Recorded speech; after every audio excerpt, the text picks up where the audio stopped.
ඉතින් ඔයාලා මේ සම්බන්ධ වෙලා ඉන්නේ ඌව පළාතේ කළමනාකරන සේවා නිලධාරී තරඟ විභාගය සඳහා ඔයාලා කොහොමද ලෑස්ති වෙන්න ඕන කියන දේ සම්බන්ධයෙන් අපි විසින් පවත්වන පළමු සම්මන්ත්‍රණයත් එක්ක තමයි ඔයාලා මේ සම්බන්ධ වෙලා ඉන්නේ. ඉතින් මේ වෙද්දී මම හිතන්නේ මෙතන මේ සම්මන්ත්‍රණය අපිත් එක්ක එකතුලා ඉන්න දරුවන්ගේ වැඩි පිරිසක් මේ ඌව පළාතේ MSO නැත්නම් මැනේජ්මන්ට් සර්විස් ඔෆිසර් කළමනාකරන සේවා නිලධාරී මේ තරඟ විභාගය සඳහා ආයුධුම්පත් යොමු කරපු දරුවෝ තමයි බහුතරයක් ඉන්නේ. ඒ වගේම තව පොඩි දවස් කිහිපයක් තියෙනවා ආයුධුම්පත් යොමු කරන්න. ඉතින් මේ මාස අවසාන දක්වා ඉතින් ඉදිරියට වඩා ආයුධුම්පත් යොමු කිරීමේ හැකියාවක් තියෙනවා. දැන් ඔයාට මේ ඌව පළාත් කළමනාකරන සේවා නිලධාරී තරඟ විභාගය සඳහා ඔයා ආයුධුම්පත් යොමු කරාට පස්සේ ඔයාට එන ප්‍රධානම ගැටලුවක් තමයි අපි කොහොමද මේ ඌව පළාත් කළමනාකරන සේවා නිලධාරී MSO විභාගේ සමත් වෙන්නේ කියන දේ සම්බන්ධයෙන්. ඉතින් හුඟක් දෙනෙක්ට තියෙන ගැටලුව අපි කොහොමද සමත් වෙන්නේ? ඒකට හරියන මාර්ගෝපදේශය ලබා ගන්න අපි කාගාවට යන්න ඕනේ. ඒ මාර්ගෝපදේශය සඳහා අපි මොන පාත්‍රයකට මොන පාර තෝරගන්න ඕනේ? ඔය වගේ ගැටලු ගණනාවක් තමන්ගේ හිතේ දැන් තියෙනවා. ඉතින් ඒ ගැටලු ටික විසඳන්න තමයි ටියුඩමිනිස් එල්කේ ඉන්ස්ටිටියුට් අපි අද දවස් තුනදී ඔයාලත් එක්ක සම්බන්ධ වෙලා ඉන්නේ. ඉතින් අපිත් එක්ක අද අපේ මිස් කෙනෙකුත් සම්බන්ධ වෙලා ඉන්නේ. මේ සිදුවේදී ඔයාට මේ MSO විභාගේ ඌව පළාතේ තියෙන MSO විභාගේ සම්බන්ධයෙන් තියෙන නිකුත් කරපු ගැසට් නිවේදනය සම්බන්ධයෙන් වැඩිදුර තොරතුරු ඔයාලට පැහැදිලි කිරීමක් කරાવી. හරි. ඉතින් දරුවෝ දැන් ඔයාලා අපිත් එක්ක සම්බන්ධ වෙලා ඉන්න ඒ වගේම අපි මේ වීඩියෝ එක YouTube ඔස්සේ සහ අපේ සෝෂල් මීඩියා ඔස්සේ මුදා හැරීමක් සිදු කරනවා. එතකොට මේ ඌව පළාතට අදාළව මේ කළමනාකරන සේවා නිලධාරී MSO විභාගය සඳහා ආයුධුම්පත් යොමු කරපු දරුවෙක්ට කාට හරි මේ අපිත් එක්ක සම්බන්ධ වෙන්න අපේ මේ වැඩසටහනත් එක්ක සම්බන්ධ වෙන්න කැමැත්තක් ඇති වෙන්න පුළුවන්. ඉතින් ඒ වගේ දරුවෙක්ට මම කියන්නේ ඔයා මේ බලන වීඩියෝ එකේ පල්ලෙහා ඩිස්ක්‍රිප්ෂන් බොක්ස් එකේ අපි දාලා තියෙන අපේ WhatsApp group link එක ඔන්න ඔය WhatsApp group link එක ක්ලික් කරලා ඔයාට අපිත් එක්ක සම්බන්ධ වීමේ හැකියාවක් තියෙන මේ MSO ඌව පළාතට අදාළ ඌව ප්‍රොවින්ස් MSO මේ තරඟ විභාගය සඳහා. හරි. දරුවෝ දැන් ඔයා දැනටමත් දන්නවා ඔයාලට ප්‍රධාන වශයෙන් දරුවෝ මේ තරඟ විභාගයේදී papers ආකෘති දෙකක් බලා ගැනීමේ හැකියාවක් තියෙනවා. එකක් තමයි භාෂා හැකියාව. ඉතින් භාෂා හැකියාව යටතේ මම දන්නවා වැඩිම පිරිසක් ඉන්නේ සිංහල භාෂාවෙන් මේ විභාගෙ ලියන. ඒකින්ද මම එක සිංහල පේපර් එක කියලා කියන්නම්කෝ. මෙන්න මේ සිංහල පේපර් එක. ඉතින් පැය දෙකමාරකට ආසන්න ටිකක් අමාරු සිංහල පේපරයක් ඔයාලට එනවා. මොකද පැය දෙකමාරක් පේපර් එකක්. ඉතින් සිංහල පේපර් එකක් ඔයාලට එන ඒ වගේම ඔයාලට ඊළඟ පේපර් එක විදිහක පැයක අභියෝග්‍යතාවය පේපර් එකක් සඳහාත් ඔයාලට මුහුණ දෙන්න සිද්ධ වෙනවා. මොකද පැයක අභියෝගතාවයේ පේපර් එකක් සඳහාත් ඔයාට මුහුණ දෙන්න සිද්ධ වෙනවා. ඉතින් ඔක අපේ අභියෝගතාවය කිව්වට පස්සේ එකපාරට හුරු නැත්තම් IQ කියලා කියන්නේ ඔන්න මේ IQ පේපර් එකක් වගේම සිංහල භාෂා පේපර් එකක් සඳහා ඔයාට මුහුණ දෙන්න සිද්ධ වෙනවා. මේ අභියෝගතාවය සහ සිංහල භාෂා පේපර් එක දෙක සමත් වුණොත් පමණයි ඔයාට මේ ඌව පළාතට අදාළ ඔයාගේ ගමේ හරිද ඔයාගේ ගමේ ඔයාට කළමනාකරන සේවා නිලධාරීවරයෙක් විදියට සේවය කිරීමට හැකියාව උදා වෙන්නේ. ඉතින් දරුවෝ ඔයාට මේ පේපර්ස් දෙකට ඔයාට පුළුවන් අපිත් එක්ක එකතුලා ලෑස්ති වෙන්න. ඉතින් අපි මේ තනියම යන ගමනක් නෙමෙයි දරුවෝ මේක. ඉතින් ඔයාට මේ ඌව පළාතේ තියෙන මේ MSO විභාගය සඳහා මේ පේපර්ස් දෙක සඳහා අපිත් එක්ක ඉතාමත්ම දක්ෂ ගුරු මඩුල්ලක් අපිත් එක්ක එකතුලා ඉන්නවා. මම මුලින්ම මේ ගුරු මඩුල්ල ගැන පොඩි පැහැදිලි කිරීමක් කරන්නම්. ඒ වගේම දරුවෝ ඔයාට මේ ගුරුවරු සම්බන්ධයෙන් අමතර තොරතුරු දැනගන්න ඕන අපි WhatsApp group එකේ join වෙන්නේ. WhatsApp group එක අපි මේ ගුරුවරුන්ගේ qualifications වල ඉඳන් මේ ගුරුවරු ගණන විදිය දක්වාම අපි ඉස්සරහට අප්ඩේට් කරනවා details. හරිද? දරුවෝ ඔයාගේ මේ මුලින්මම අභියෝගතාවය කියන කොටසෙන් පටන් ගන්නම්කෝ. ඔයාගේ මේ අභියෝගතාවයේ කොටස සඳහා ගුරුවරු දෙන්නෙක් සම්බන්ධ. මමත් එක්ක තවත් ගුරුවරෙක් ඔයාලා සම්බන්ධ වෙනවා. හරිද? මේ අභියෝගතාවය සඳහා සම්බන්ධයෙන් මම ගැන පොඩි පැහැදිලි කිරීමක් කරොත් දැනට මම මේ රජයේ තරඟ විභාග සහ විශේෂයෙන්ම විශ්වවිද්‍යාල තරඟ විභාග සඳහා වසර 4කට වැඩි කාලයක් මුළුල්ලේ සම්බන්ධ වෙලා ඉන්නවා. මේ වෙද්දී අපිත් එක්ක එකතු වෙලා මේ රජයේ තරඟ විභාග සඳහා සිසුන් රාජ්‍ය සේවකයන් 600කට ආසන්න සංඛ්‍යාවක් අපි මේ වෙද්දී රාජ්‍ය සේවය සඳහා මුදා හැරලා තියෙනවා. ඒ වගේම අපි විශ්වවිද්‍යාල තරඟ විභාග සඳහා වැඩි වශයෙන් සම්බන්ධ විශ්වවිද්‍යාල තරඟ විභාග වලදී අපිත් එක්ක දැනට සිසුන් 6000කට ආසන්න සංඛ්‍යාවක් මේ විශ්වවිද්‍යාල ප්‍රවේශ සඳහා අපි සුසුකම් ලබලා තියෙනවා අපි හරහා සම්බන්ධ වෙලා. ඉතින් මේ වෙද්දි ගත්තොත් මේ වෙද්දි ශ්‍රී ලංකා පොලිසියේ SI විභාගයට අපිත් එක්ක ළමයි ලෑස්ති වෙනවා.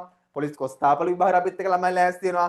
ඒ වගේම ලිපිකරු තරඟ විභාගයක් තියෙනවා. අධිකරණ කොමිෂන් සභාවේ අධිකරණ කොමිෂන් සභාව ලිපිකරු තරඟ විභාගයට අපිත් එක්ක සිසුන් ලෑස්ති වෙනවා. මේ දැනුත් මම මේ කතා කරන වෙලාවේ මේ දැනුත් අධිකරණ සේවා කොමිෂන් සභාවේ අපේ පන්ති යන එහා පැත්තේ අපේ සිංහල සර් සම්බන්ධ වෙලා ඉන්න පන්ති කරන සිංහල සර්ද අද සිංහල සර් මොකක්ද කරන්න පන්තියේ? අද දරුවෝ අද පන්තියේ කරන් සිංහල සර් අවබෝධයේ විෂය.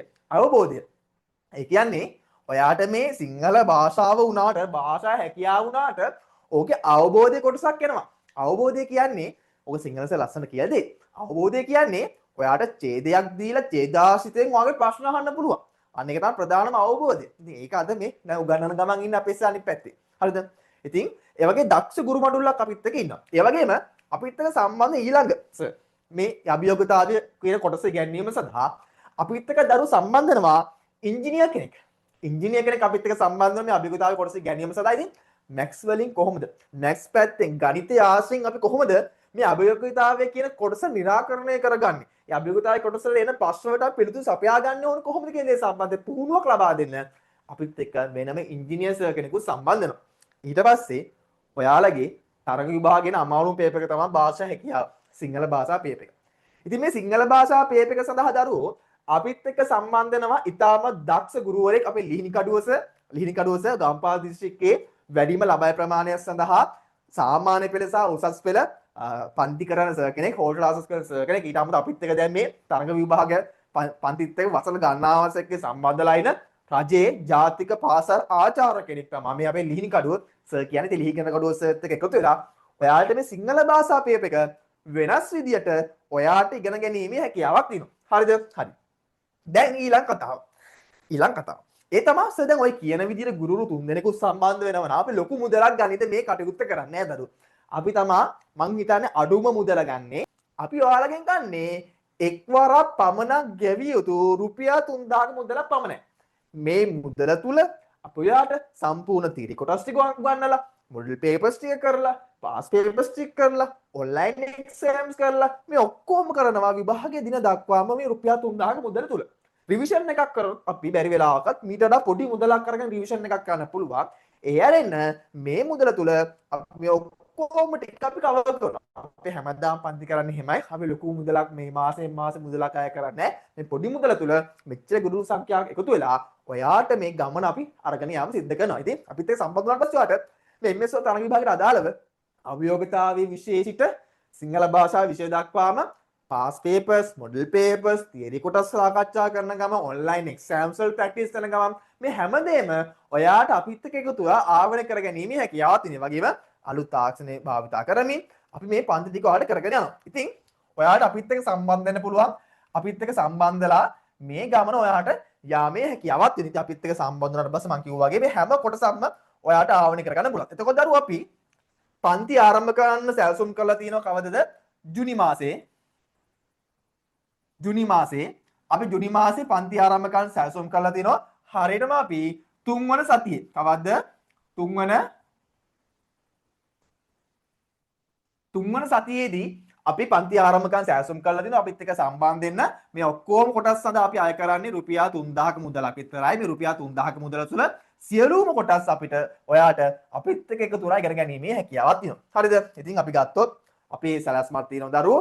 අපි සාමාන්‍යයෙන් ඔය කෙටික මාසවල ගැටලු ගත්තොත් කෙටික මාසවල ගැටලු 250කට 300කට ආසන සංඛ්‍යාව සාකච්ඡා කරනවා. ඒ වගේ විභාග දෙපාර්තමේන්තුවේ පේපර්ස් අපි 10කට ආසන සංඛ්‍යාවක් කතා කරනවා. විභාග දෙපාර්තමේන්තුවේ පේපර්ස්, ඒ වගේම අපි හදපු පේපර්ස් අපි සාකච්ඡා කිරීම කරනවා. ඔන්ලයින් එක්සෑම්ස් කිහිපයක් අපි ලබා දෙන සැලසුම් කරලා තියෙනවා. ඊට පස්සේ ඔයාගේ අවශ්‍ය තියරි කොටස් ඒක අපි ගත්තොත් තර්කණියද, තර්කන රාමු, විශ්ලේෂණාත්මක තර්කණිය, මිනිස් දින ගැටලු වල ඉඳන් ඊට එහාට ගිහිල්ලා ඔයාලට අවශ්‍ය වෙන හැමදේම වයස් ගැටලු, දුර කාලයේ වේගය සම්බන්ධ ගැටලු, දිසා ගැටලු, මේ වගේ හුඟක් ගැටලු තියෙලා දිනවා කතා කරන්න. කැට ගැටලු, හරිද? මේ වගේ සම්භාවිතාවයේ ගැටලු, මේ වගේ ගැටලු හුඟක් තියෙනවා සාකච්ඡා කරන්න. මේ හැම ගැටලුවක්ම අපි ඔයාලට සාකච්ඡා කිරීම කරනවා, පැහැදිලි කිරීම කරන්න බලාපොරොත්තු වෙනවා. අපේ channel. හරිද? ඉතින් ඔයාලට අපිත් එක්ක සම්බන්ධ වෙන්න පුළුවන්. WhatsApp group එකේ සම්බන්ධ වෙන්න. WhatsApp group එකේ සම්බන්ධ වුණාට පස්සේ WhatsApp group එක තුල අපි හැමදේම ඔයාලට පැහැදිලි කිරීම කරනවා වගේම හැම දෙයක් සම්බන්ධයෙන් ඔයාලට අදාළ තොරතුරු ලබා දෙනවා. ඉතින් ඌව පළාතේ ඔයාගේ යාළුවෝ ඉන්නවා නම් MS තරඟ විභාගය කරන මේ වීඩියෝ එක ෂෙයා කරන්න අපි YouTube එක සහ අදාළ දේවල් වලට ඉන්ෆර්මේෂන් දෙමුණාට පස්සේ දැනගන්න යාළුවන්ට ෂෙයා කරන්න. ඒ වගේම ඔයා මේ ඌව පළාතේ ඉන්න කෙනෙක් විදිහට MS තරඟ විභාගය සඳහා ලාස්ති වෙනවා නම් ඔයාට ඕන හොඳම මාර්ගයක් තියෙනවා. අපි පෙන්වලා දෙන ඒ මාර්ගය කරා ඔයාලට යන්න පුළුවන්. මොකද මම හිතන්නේ අපේ මිසුත් සම්බන්ධලා තියෙන අපිත් එක්ක මිස් පොඩ්ඩක් පැහැදිලි කිරීම කරයි දැන් ඔයාලට කොහොමද මේ ඌව පළාතේ කළමනාකරණ සේවා නිලධාරී MS තරඟ විභාගය සඳහා නිකුත් කරපු ගැසට් නිවේදනය මොන වගේද ඒ සම්බන්ධයෙන් ඔයාලට වැඩි තොරතුරු දැන් අපේ මිස් පැහැදිලි කිරීම කරයි.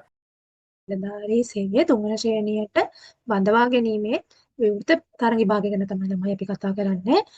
එතකොට මෙතනදී 2026 වෙනි දින තමයි ඔයගොල්ලන්ට ඇප්ලිකේෂන් දාන්න තියෙන අන්තිම දවස. ඉතින් ඒ වෙනකල් ඉන්නේ නැතුව ඇප්ලිකේෂන් එක ඉක්මනින් දාන්න. දැන් අද 15යිනේ. එතකොට තව දවස් 11ක් වගේ තමයි තියෙන්නේ. ඉතින් එතකොට ඔයාලා ඌව පළාතේ පදිංචි කෙනෙක් වෙන්න ඕනේ. මෙතන විස්තර ටික බලුවොත් අයදුම්පත් බාර ගන්න අවසාන දිනට වයස අවුරුදු 18ට නොඅඩු හා අවුරුදු 30ට නොවැඩි වෙන්න ඕනේ. ඉතින් මෙතනදී අවුරුදු දෙකක දවස් දෙකක් දීලා තියෙනවා. මේ කියන දවස් දෙක ඇතුලේ මේ දවස් දෙකත් ඇතුළත තමයි වගේ උපන්දිනේ තියෙන්න ඕනේ. එහෙම දවසක් හරි වැඩි නම් දාන්න බෑ. මම අර ඇප්ලිකේෂන් එක දාන්න හැටි ගැන වීඩියෝ එකක් කරා. එතන ඒකේ අපි ඊට වඩා මල්කේට දාන්න දෙනවා. හැබැයි මෙතනදී රිජෙක්ට් වෙනවා. ඒ නිසා දාලා තේරුම් නැහැ. වැඩි කෙනෙක් ඉන්නනම් දාන්න එපා. ඒ වගේම දැන් මේ දාන්න හැමෝම ඌව පළාතේ ඕනෑම ප්‍රදේශයක සේවය කරන්න, තනතුරේ රාජකාරීටු කරන්න ශාරීරික හා මානසික යෝග්‍යතාවයකින් යුක්ත වෙන්න ඕනේ. ඊළඟට අර පදිංචිය ගැන කියනවා ඉදුම්පත් කැඳවන අවසාන දිනට ඌව පළාත තුල අවම වශයෙන් පෝරවාසන අවුරුදු 3ක ස්ථිර පදිංචිය ඇති කෙනෙක් වෙන්න ඕනේ. ඒක ග්‍රාම නිලධාරී විසින් නිකුත් කරනු ලබන අකුතෙන් සනාථ කරන්න ඕනේ කියලා.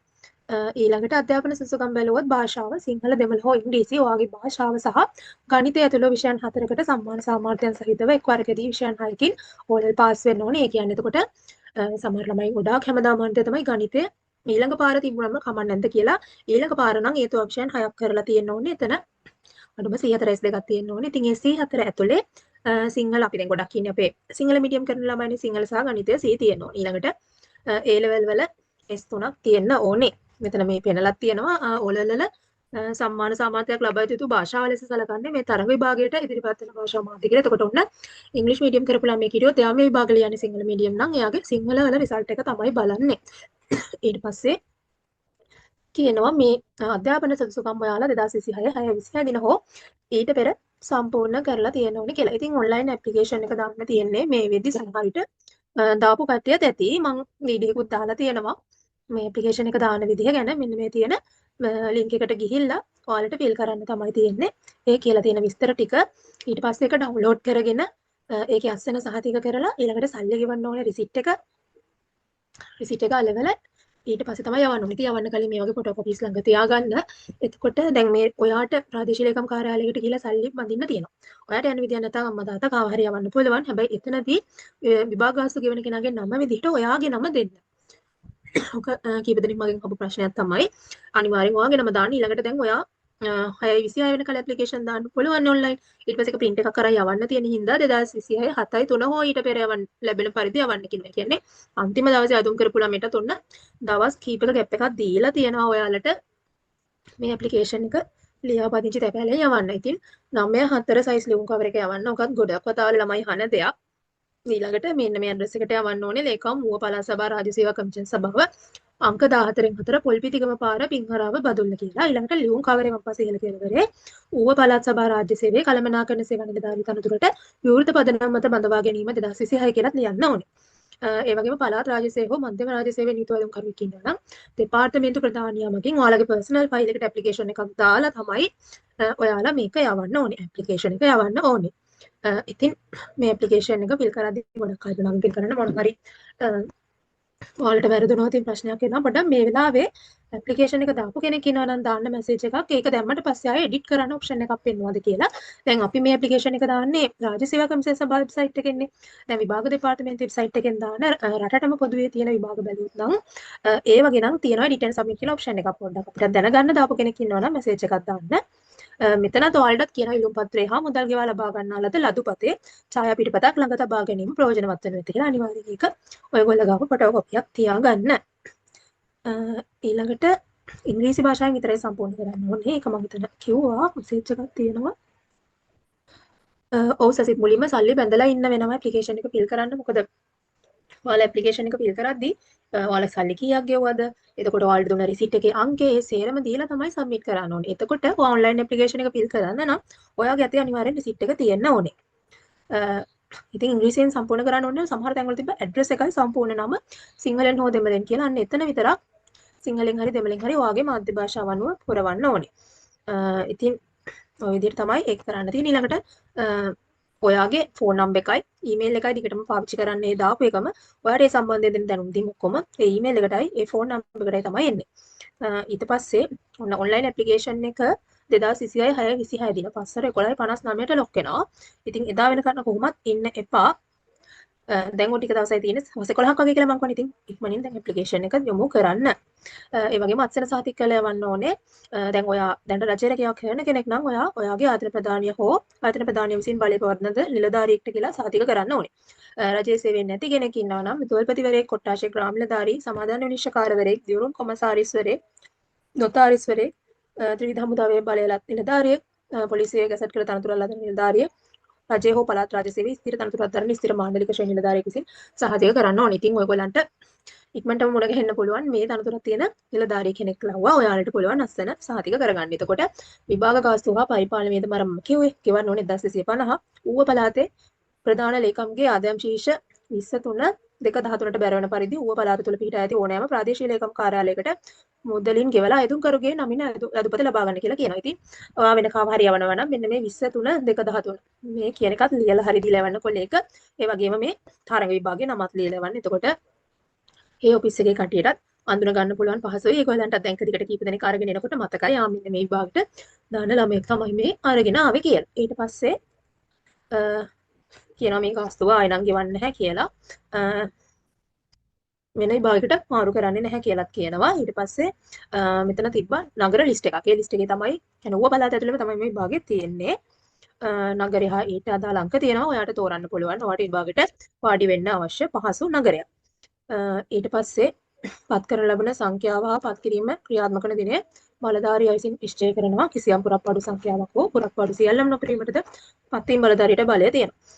ඊට පස්සේ කළමනාකරණ සේවා නිලධාරී වස්තාවේ පනව ඇති නියම කොන්දේසි වලටද එම වස්තාවට කර ඇති මින්මතුව කියන සංශෝධන වලටද ආයතන සංග්‍රහය හමුදා රෙගුලාසි විධි විධානාංක වලටද යටත්ව මේ පත් වෙන අපේක්ෂකයෙක් කටයුතු කරන්න ඕනේ. ඊළඟට මුලින්ම ඕගලන්ට පත්වීම ලැබෙන ස්ථානයේ අවම වශයෙන් අවුරුදු 5ක් අනිවාර්යෙන් සේවය කරන්න ඕනේ. හැබැයි සුවිශේෂ හේතුන් මත මේ කාලේ වෙනස් කර ගැනීමේ අවස්ථාව ඔයාට ලබා දෙන්න පත් කිරීම බලධාරියට බලය තියෙනවා කියලා කියනවා. ඊළඟට අවුරුදු 3ක පරිවාස කාලයක් තියෙනවා. හැබැයි මේ පරිවාස කාලය කියලා නෑ වැටුප පඩිය. ඒ විදිහටම ඔයගලන්ට හම්බ වෙනවා. එහෙම ගැටලුවක් නෑ. ඊළඟට ඒ කාලය තුල පළවෙනි අවුරුදු 3 ඇතුලේ කාර්යක්ෂමතා කඩේම විභාගය සමත් වෙනවා. එතකොට මේ කියන්නේ රජේ ඒ අයට තියෙන විභාගයක්. ඒ කියන්නේ යම්කිසි තනතුරක ඒ තනතුරේ අපි කරන රාජකාරියට අදාළව තියෙන දේවල් ගැන තමයි මේ කාර්යක්ෂමතා කඩේ විභාග වල අහන්නේ. මේ විභාග තනතුරෙන් තනතුරට වෙනස් වෙනවා. ඒ තනතුරට අදාළ විදිහට තමයි මේ විභාග තියන්නේ. ඊළඟට රාජ්‍ය භාෂා විද්‍යාවය ගන්න ඕනේ. එතකොට සිංහල මීඩියම් ළමෙක් නම් දෙමළ භාෂා ප්‍රවීණතාවයට අදාළ විභාග සම්පූර්ණ කරන්න ඕනේ. ඒ දේවල් ගැන මෙන්න ගියාට පස්සේ ලොකු විස්තරයක් ඔයගොල්ලන්ට දැනගන්න ලැබෙනවා. එතකොට දැන් වැටුප ගැන කතා කරොත් බේසික් එක තියෙන්නේ 48670යි අවුරුදු 10ක් යනකල් 540 ගානේ බේසික් එකට එකතු වෙනවා. 11ක් අවුරුදු 11ක් 630 ගානේ එකතු වෙනවා. අවුරුදු 10ක් 2010ක් අවුරුදු 10ක් 1190යි උපරිම 82800. එතකොට දැන් ඔයාලට ප්‍රශ්නයක් පටන් ගන්නෙම 44470ද කියලා කෙනෙක් අහන්නත් පුළුවන්. 82800ද කියලා කෙනෙක් අහන්නත් පුළුවන්. ඉතින් උත්තරේ තමයි පටන් ගන්න බේසික් එක 48270යි. මේකට එකතු වෙනවා 17800ක ජීවන වියදම් දීමනාවක්. ඊළඟට ඒකතුවෙන් අඩු වෙනවා වැන්දපු අනද්දරු අරමුදලට 8%ක් ඔයගොල්ලන්ගෙන් අඩු වෙනවා. ඊළඟට ඉන්ෂුරන්ස් එකක් තියෙනවා මේ සේවකයන්ට. ඉන්ෂුරන්ස් එකට අදාළ පුංචි මුදලක් තියෙන්නේ ඒක අඩු වෙනවා. එතකොට ආසන්න වශයෙන් මේ වෙලාවේ මේ අදට යන කෙනෙක්ට ආසන්න වශයෙන් 59000ක් 60000ක් වගේ වැටුපක් ලැබෙනවා. එතකොට මේක 62000කට ආසන්න වැටුපක් හම්බ වෙනවා 2027 ජනවාරි 1 වෙනිදා ඉඳලා. ඉතින් එතකොට ආසන්න වශයෙන් 62000ම කියලා අපි කියමුකෝ සමහරට මේ රැකියාව ඔයගලන්ට හම්බ වෙනකොට 2027 ජනවාරි වගේ වෙන්නත් ඉඩකට තියෙනවානේ. දැන් රිසල්ට් ඇවිල්ලා ඉන්ටර්විව් තියලා එහෙම තියෙනකොට ඉතින් තව කෙනෙක් අහන්න පුළුවන් දැන් මේ 40 මේ 62000ද හැමදාම මේ අවුරුදු 10ක් යනකල් 540 ගාම එහෙමමද තියෙන්නේ කියලා. ඉතින් කාලෙන් කාලෙට රජයේ රැකියාව කරන අයගේ වැටුප් වැඩි කරනවා. සමහර අවස්ථාවල හැමෝටම එකම ගාණ වැඩි කරනවා. 5000 හැම රජයේ සේවකයෙක්ටම මෙහෙම දෙනවා කියලා කියනවා. අපි නිවුස්වලත් අහලා තියෙනවානේ. ඊට අමතරව මේ වැටුප් පරිමාණ මේ තියෙන ස්කේල් එක කාලෙන් කාලෙට වැඩි කරලා වෙනස් කරනවා. අන්න එහෙම වෙනස් කරලා තමයි මේ 2027 මේ 48000 ගාන හැදිලාවිලා තියෙන්නේ. ඉතින් තව අවුරුදු 5ක් යනකොට මේ 48000 ගාන වැඩි ගානකට වෙනස් වෙනවා. කොච්චර කාලයක්ද දන්නේ කාලෙන් කාලෙට ඒක අනිවාර්යයෙන්ම වෙනස් වෙනවා. ඒ කියන්නේ මේ කාලේ තියෙන මුදල් වල වටිනාකමත් එක්ක අනිවාර්යෙන් අප්ඩේට් වෙනවා. ඉතින් ඒ නිසා තව අවුරුදු 40කට විතර පස්සේ බේසික් එක 7800 වෙන්නේ නැහැ. මේ දැනට තියෙන ස්කේල් එක තමයි තියෙන්නේ. ඒ නිසා අනිවාර්යෙන් වැටුප් වැඩිවීමක් සිද්ධ වෙනවා. එතකොට මේක ස්ථිර තනතුර විශ්‍රාම වැටුප් තියෙන තනතුරක්. ඊළඟට කළමනාකරණ සේවන නිලධාරී සේවයේ තුන්වන ශ්‍රේණියට බඳවා ගනු ලබන නිලධාරීට රජය විසින් ඉදිරියේදී ගනු ලබන ප්‍රතිපත්තිමය තීරණයට ඉංගොලයටත් වෙනවා. ඊළඟට කියනවා දැන් ඌව පළාතේ දිස්ත්‍රික් ජනගහන අනුපාත පදනම මත තමයි මේ වේකන්සි ගාන තීරණය වෙන්නේ කියලා. එතකොට ඌව පළාතේ දිස්ත්‍රික්ක තියෙන්නේ බදුල්ලයි මොනරාගලයි. එතකොට ඔයගොල්ලන්ට තරඟ කරන්න පුළුවන් දිස්ත්‍රික්කයක් තෝරගෙන. ඒ දිස්ත්‍රික්කේ තෝරගන්න දැන් පදිංචිය තියෙන ඔයා මේ දිස්ත්‍රික්කෙන් කොයි දිස්ත්‍රික්ක දෙකේ කොයි දිස්ත්‍රික්කයට වෙනුවෙන්ද තරඟ කරන්න කියලා බලද්දි මෙන්න මේ කරුණු තුනෙන් එකක් ඔයා සම්පූර්ණ කරලා තියෙන්න ඕනේ. යම් දිස්ත්‍රික්කයට සඳහන් පරිදි වෙන් කළ පුරප්පාඩු සංඛ්‍යාව එම දිස්ත්‍රික්කයේ සඳහා අයදුම් කරන ලද සුසුකම් ලද්ද අයදුම්කරුවන් පිරවිය නොහැකි අවස්ථාවකදී එයාපත දිස්ත්‍රික්කයේ ජන සංඛ්‍යාවට අනුපාතිකව නැවත බෙදා හරිනවා කියලා කියනවා. හැබැයි ඉතින් අපේ ළමයි දක්ෂයි. ඒ නිසා ගොඩක් දුරට හිමනම් වෙන්න තියෙන ඉඩකඩ අඩුයි. ඊළඟට පිරවීමට නියමිත මුළු පුරප්පාඩු සංඛ්‍යාව සල්පයක් නම් මේ හේතුව මත දිස්ත්‍රික් ජනගහන සංඛ්‍යාව පදනම අදාළ කරගත නොහැකි වන විට කුසලතා අනුපිළිවෙලින් සුදුස්සන් තෝරනවා කියලා කියනවා. දැන් අපි බලමු මේ දිස්ත්‍රික්කයකට ඔයගොල්ලෝ අයිති කියලා බලන්නේ කොහොමද කියලා. එක්කෝ ඔය ළමයි ඒ තෝරගන්න දිස්ත්‍රික්කයේ ඉපදිච්ච කෙනෙක් වෙන්න ඕනේ. එහෙම නැත්නම් විභාගයේ සඳහා සුදුසුකම් සම්පූර්ණ කළ අවසාන දිනයට පූර්ව වෙන අවුරුදු 5ක් ඇතුළත එම දිස්ත්‍රික්කයේ යටත් පිරිසෙන් අවුරුදු 3ක්වත් අඛණ්ඩව ස්ථිර වශයෙන් පදිංචි වෙලා ඉන්න ඕනේ. එහෙම නැත්නම් නොකඩවා අවුරුදු 5ක් එම දිස්ත්‍රික්කයේ ස්කෝලේක ද්විතීක පාසල් අධ්‍යාපනය ලබා තියෙන්න ඕනේ. ඉතින් මම හිතනවා මේ සම්බන්ධයෙන් නම් ඔයගොල්ලන්ට ලොකු ගැටලුවක් නැහැ කියලා. ඔයාලා ගොඩක් අය පදිංචියෙන් තමයි මම හිතන්නේ දාන්නේ. ඊට පස්සේ ඔයාලා විභාගයට තේරිපත් වන අයදුම්කරුවන් සම්මුඛ පරීක්ෂණයේදී හෝ විමසන ඕනෑම අවස්ථාවක දිස්ත්‍රික්කයට අයත් වීම සනාථ කරන්න පහත ලියකියවලි ඉදිරිපත් කරන්න බැඳලා ඉන්නවා. උප්පන්න සහතිකයේ ශ්‍රාමිලධාරී සහතිකයේ සහ අවුරුදු 3ක අඛණ්ඩ පදිංචිය තහවුරු කරන ඡන්ද හිමි නාම ලේඛනය සහ ශිෂ්‍ය කාර්ය දර්ශනය. මේ ශිෂ්‍ය කාර්ය දර්ශනය කියන්නේ පාසලේ අසීමේ සහතිකයේ. ඉතින් රාජ්‍ය කළමනාකරණ සේවා නිලධාරී විභාග නම් ඉන්ටර්වයුව එකට යනකොට මේ හැමෝටම මේ ශිෂ්‍ය කාර්ය දර්ශනය ගේන්න කියලා තිබුණා. දැන් ඔයගොල්ලන් අරගෙන නැතු කැමති කෙනෙක් කියනවනම් මේ ළඟදී මෑත කියලා රිසල්ට් ආව කෙනෙක් ඒක අරගෙන තියාගන්න. එතකොට කැම්පස් එකකට බාර දීපු ළමෙක් කියනවනම් කැම්පස් එකකින් ගන්න හෝ කොපියක් අරගන්න හරි නැත්නම් කලාප කාර්යාලයෙන් දෙවන පිටපතක් හරි ලබාගෙන තියාගන්න හොඳට අවශ්‍ය වෙන්න පුළුවන්. ඔයගොල්ලන්ට දැන් ඉස්කෝලේ ඔයාගේ බේස් එක නොවුනත් ඔයාගේ ඉස්කෝලේ ගිය දිස්ත්‍රික්කෙන් තරඟ නොකරත් ඔයාට මේක ඉන්ටර්වියු එකේ තියෙන්න කිව්වොත් ඔයාලඟ තියෙන්න ඕනේ. ඉතින් තවත් මේ පළාතේ මේ විභාග ලියන්න තව chance එකක් තියෙනවා තට්ටියකට අපේක්ෂකගේ පියා හෝ මව රජයේ හෝ පළාත් රාජ්‍ය සේවයේ හෝ රාජ්‍ය සංස්ථාවක මාරු කළ හැකි සේවකයෙකුදී සිටිනවා. මේ අපේක්ෂකයාට තම පියාගේ හෝ මවගේ උපන් ස්ථානීය තමා දිස්ත්‍රික්ක වශයෙන් තෝරා ගන්න අවසර දෙනවා. ඒ සඳහා අයදුම්කරු විසින් තම දෙමව්පියන් විසින් තම දෙමව්පියන් උපන් ස්ථානයේ සහ රජයේ පළාත් රාජ්‍ය සේවයේ හෝ රාජ්‍ය සංස්ථාවක සේවයක නිරත වෙන බව සනාථ කරන ලියකියවිලි ඕනෑම අවස්ථාවක ඉදිරිපත් කරන්න ඕනේ කියනවා. ඊට පස්සේ කියනවා ප්‍රේක්ෂකයෙකුට එක් දිස්ත්‍රික්කයකට වඩා වැඩි ගණනක පුරප්පාඩු සඳහා තරඟ කරන්න අවසර නැහැ.